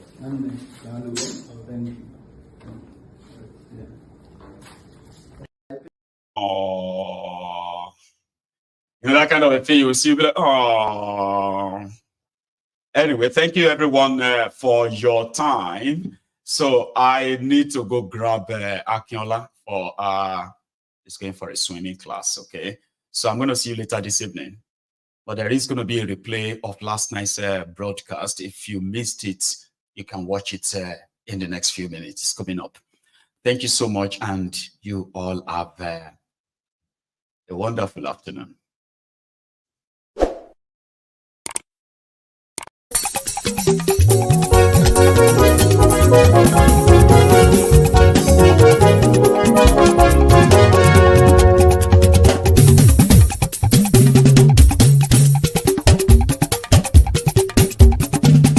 Maiyegun làwa mọ̀ làmọ̀ tó dòdòdò. Maiyegun diary na him be number one. Maiyegun làwa mọ̀ làmọ̀ tó dòdòdò. Maiyegun diary na him be number one. Maiyegun ti dé o ọ̀rẹ́ ará ìlú. Maiyegun diary na him be number one. Lórí Facebook lórí YouTube. Maiyegun diary na him be number one. Gbogbo bó ṣe ń lọ ni Maiyegun já wa sí. Maiyegun diary na him be number one. Àṣírí ọ̀jẹ̀lú kì í bò níbẹ̀ o. Maiyegun diary na him be number one. Bó bá ṣe eré àní Maiyegun máa wí. Maiyegun diary na him be number one. Ó sì tún ṣe eré wàá gbọ́ níbẹ̀ o. Maiyegun diary na him be number one. Maiyegun diary political. Maiyegun diary na him be number one. Godfatherism kò sí lọ́rọ̀ Maiyegun. Maiyegun diary na him be number one. Ẹ farabalẹ̀ sẹ́ o kẹgọ́rọ̀ lẹ́nu o. Maiyegun diary na him be number one. Àní Maiyegun làwa mọ̀ tó dòdòdò. Maiyegun diary na him be number one.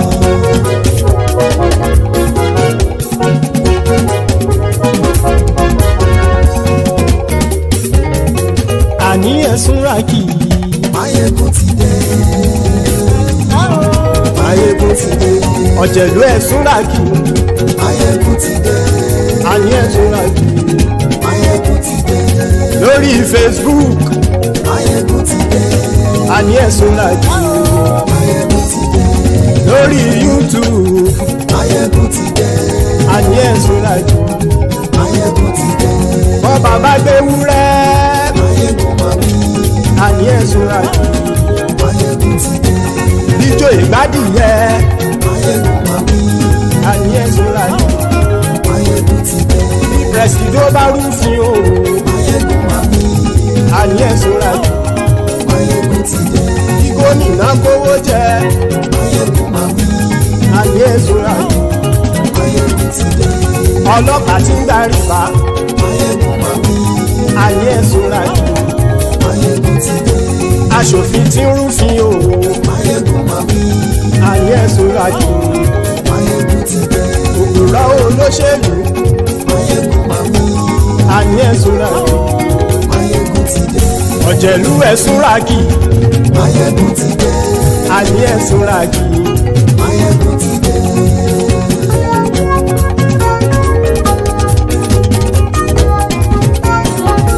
Maiyegun ti dé. Gbogbo ọ̀jẹ̀lú ẹ̀sùn ràkì. Maiyegun ti dé. Gbogbo ọ̀jẹ̀lú ẹ̀sùn ràkì. Ṣùgbọ́n ní bá ti ṣe èyí tó yẹ kí wọ́n ṣe, ọmọ bá dèrò ní fi wọ́n níran o. Maiyegun ti dé. Gbogbo ọ̀jẹ̀lú ẹ̀sùn ràkì. Maiyegun ti dé. Gbogbo ọ̀jẹ̀lú ẹ̀sùn ràkì.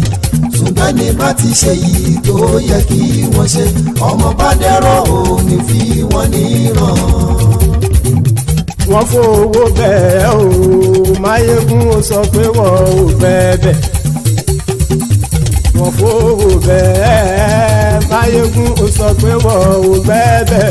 Oníkan ṣáàtì ṣe èyí tó yẹ kí wọ́n ṣe fáwọn ará ìlú tó gbé wọn débẹ̀ o. Maiyegun ti dé. Gbogbo ọ̀jẹ̀lú ẹ̀sùn ràkì.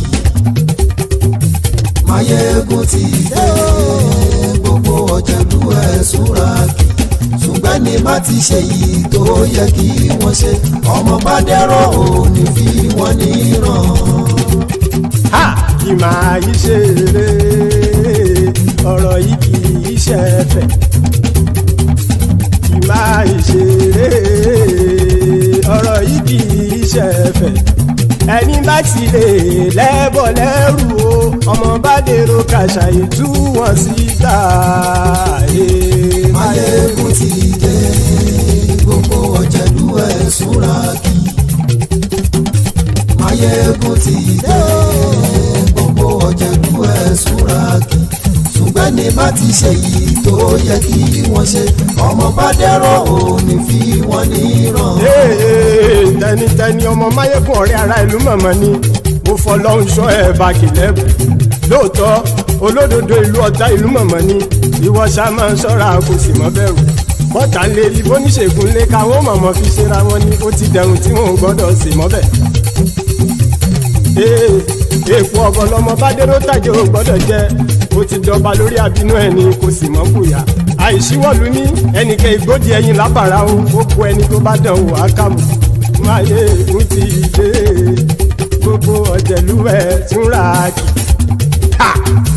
Máyégún ti dé gbogbo ọ̀jẹ̀lú ẹ̀ túnra kì o ẹ̀yin bá ti ṣe yìí tó yẹ kí wọ́n ṣe ọmọ bá dèrò òní fi wọ́n níran o.